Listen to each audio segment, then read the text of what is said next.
El tribunal ha considerado probado que Messi y su padre tuvieron la intención de defraudar 4,1 millones de euros al fisco, creando varias tramas societarias radicadas en paraísos fiscales y jurisdicciones de conveniencia. Hoy nosotros queremos saber si el hecho de que les hayan condenado a menos de 2 años de cárcel implica automáticamente que no tengan que ingresar en prisión. ¿Cuándo un delito fiscal empieza a ser considerado eso, delito fiscal y no falta administrativa? ¿Cómo se cuantifican las multas que se imponen en estos casos? ¿Por qué cuando uno de nosotros deja de pagar una multa, automáticamente la Hacienda Pública mete mano a tus cuentas corrientes y te embarga ese dinero? Y en estos casos no parece que pase lo mismo.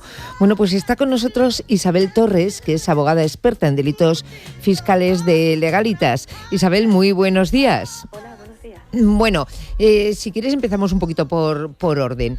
El hecho de que en este caso a Messi y a su padre les hayan condenado a menos de 2 años de cárcel, ¿implica automáticamente que no van a tener que ir a prisión?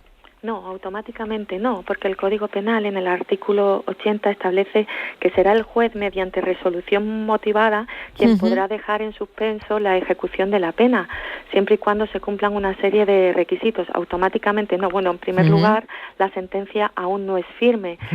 Puede ser recurrida en casación ante el Tribunal Supremo, y entonces hasta que la sentencia no adquiera firmeza, no se procederá a la ejecución de la pena. Entonces, en cuanto a la privación de libertad, pues el Código Penal establece pues que mediante resolución motivada el juez podrá suspender la pena siempre y cuando ésta no supere los 2 años, el condenado haya delinquido por primera vez y se hayan satisfecho las responsabilidades civiles que se hubiesen originado. Entonces, estos son los requisitos para que el juez pueda acordar la suspensión de la ejecución de la pena. Bueno, en este caso sí parece que se dan todos esos requisitos. Nos preguntábamos también, Isabel, ¿en qué momento dejar de pagar una cierta cantidad al fisco pasa de ser una irregularidad a ser un delito? 120.000 euros de cuota defraudada por cada ejercicio.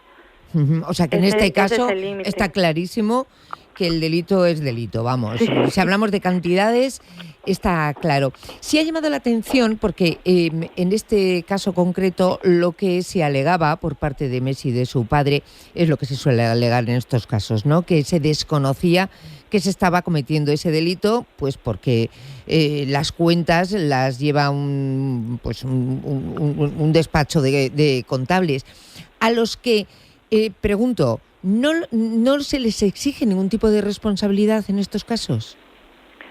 Bueno, el Código de Deontología Profesional obliga a no participar en actividades fraudulentas.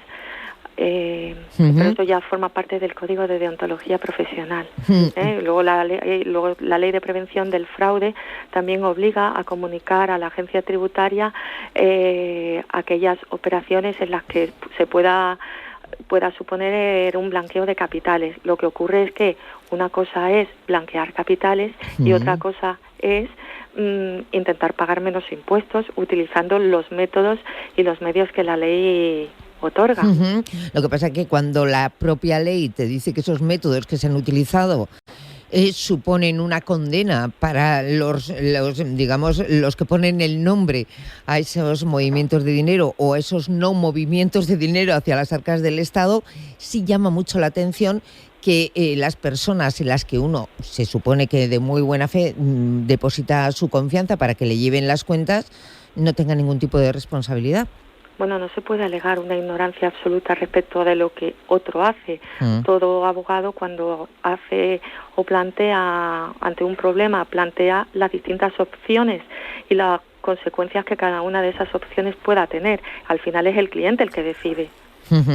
Bueno, que Esa es nuestra obligación. Claro, que es lo que ha dicho el juez en este caso, ¿no? En el que Messi, evidentemente, lo que dijo fue que él no sabía que se estaba defraudando, que él firmaba cosas que no sabía, que no entendía nada de lo que firmaba. Bueno, pues le ha dicho el juez que no sirve de nada, que cuando uno no entiende algo antes de firmar tiene que preocuparse en entenderlo y en no... Claro, y porque uno es responsable de lo que firma, ya somos adultos. Exactamente, estamos hablando de adultos y además, en fin, con una vida que no, en la que no hay ningún impedimento por el cual tú no puedas recabar información.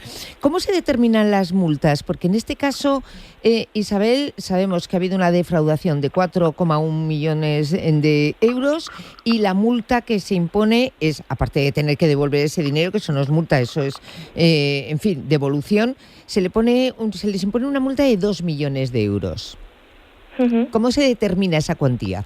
La multa viene determinada en el artículo 305 del Código Civil, del tanto al sextuplo, y forma parte de las reglas contenidas en el artículo. ¿Por qué esta pregunta nos la hacemos mucho los ciudadanos de a pie? ¿Por qué saben cuando alguien debe dinero, o bien al fisco, o bien al Estado, pues por una multa? Automáticamente, si tú no pagas, te embargan las cuentas, te quitan el dinero, te meten la mano en el bolsillo, la administración correspondiente, y te quita ese dinero de tus cuentas. Y en estos casos que hablamos de tantísimo dinero, de personas muy conocidas, que tienen un domicilio, que tienen un contrato que todo el mundo conoce, no se hace exactamente lo mismo. Porque para que nos puedan embargar y quitar el dinero de la cuenta es necesario que la deuda entre en periodo ejecutivo.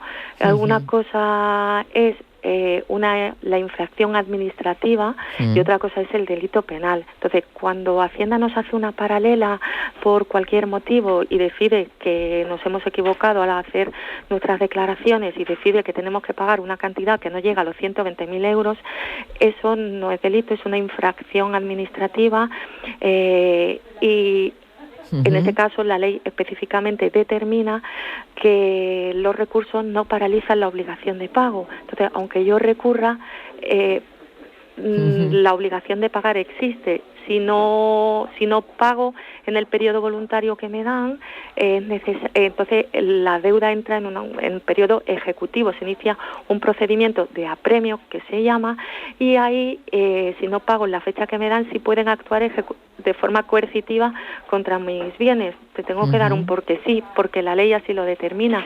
En cambio, en el caso de los delitos, se suspende el pago de esas multas, igual que la pena, hasta que el acto deviene firme.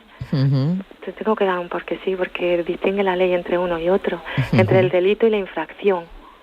O sea que si hacemos algo que es una infracción, llega un momento en el que nos pueden meter mano en la caja. Evidentemente, cuando hay un delito, tiene que haber una sentencia firme. Es una sentencia firme para que se pueda actuar en contra de nuestros bienes, que parece que eso está muy claro. ¿Qué ocurre, Isabel, si el delito fiscal se comete desde una empresa? ¿Quién es el responsable máximo de ese delito?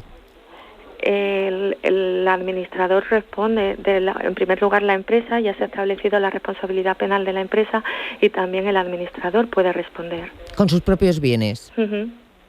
O sea que ahí hay mucho cuidadito a la hora de hacerse cargo de estas empresas pequeñitas, a lo mejor que se conforman pues entre una persona, dos o tres, y alguien asume ese papel, ¿no?, de administrador único. El administrador puede responder de las deudas de la propia sociedad, no solamente de las que como consecuencia de eso responde de las deudas de la propia sociedad si, por ejemplo, no ha actuado de manera diligente disolviendo la sociedad, si incurre en causa de disolución, ya no solamente porque he creado una estructura hipercompleja para defraudar, no, simplemente la sociedad que le ha ido mal tiene deudas, incurre en causa de disolución y no, pues el administrador no la disuelve, la deja ahí muerta. pues en ese caso la agencia tributaria podría considerar una actuación negligente por parte del administrador y derivarle la responsabilidad a esta persona para que responda con sus bienes personales de las deudas de la sociedad, sí. Bueno, Isabel, ya sé que tú no has llevado este caso en concreto, pero eres experta en delitos fiscales. Todo parece indicar que ni Messi ni su padre van a ir a la cárcel, precisamente porque sí tienen en su expediente, digamos, esos, no sé si llamarlo eximentes, o cómo se llama esto en derecho, el hecho de que hayan pagado ya esa deuda que mantenían, que la condena no llegue a los 2 años de cárcel. Por ejemplo, ¿no? Todo parece indicar que no van a ir. Sí. ¿No? Eso, pero forma parte de la decisión del juez, sí. Pero cumple los requisitos establecidos en el Código Penal, sí. O sea que si no van a la cárcel no podríamos estar hablando de un trato de favoritismo. No. Vale, perfecto. Pues hasta aquí esta información que nos interesaba mucho para conocer un poquito mejor este caso. Isabel Torres, abogada experta en delitos fiscales de Legalitas. Muchas gracias por habernos ayudado a aclarar conceptos. Muchas gracias. Muchas gracias. Buenos días. Adiós. Un abrazo.